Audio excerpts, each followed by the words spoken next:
Наскоро започнува сезоната на настинки и грип. Голем дел од граѓаните се во недоумица, ќе се враќале повторно задолжителното носење маски. Со вчерашното излагање на потпаролот на Комисијата за заштита од болести Злате Мехмедовиќ констатирано е носењето на маски во здравствените установи, но не и во аптеките и домовите за стари лица, што беше случајот минатите години.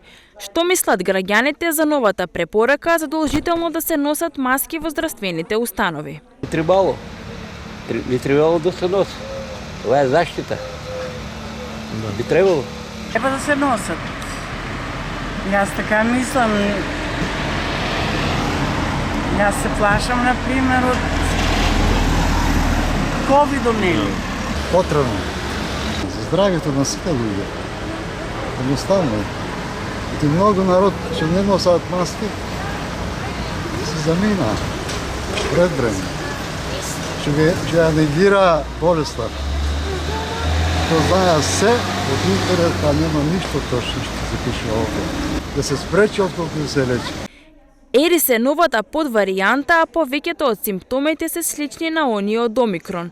Болки во грлото, течење и затнат нос, кивање, кашлица, главоболка, болки во мускулите и изменето сетило за мирис. Но како што велат од Комисијата за заштита од болести, засега место за паника нема, бидејќи се уште се работи на утврдувањето на присутноста на новата варијанта и нема дефинитивен резултат за истата. И тоа е со цел да се минимизира можноста за пренесување на заразата во здравствените институции. Во моментот има 7 хоспитализирани.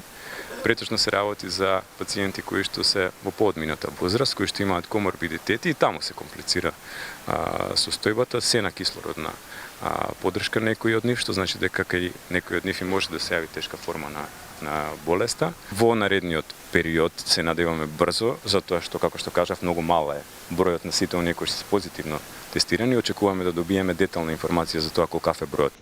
Во споредба со бројката на заразени лица која минатата година изнесувала 12.300, овогодинешната бројка на заразени засега е само 112 и засега нема потреба од изолација на заразените, препорачуваат од Комисијата за заштита на болести.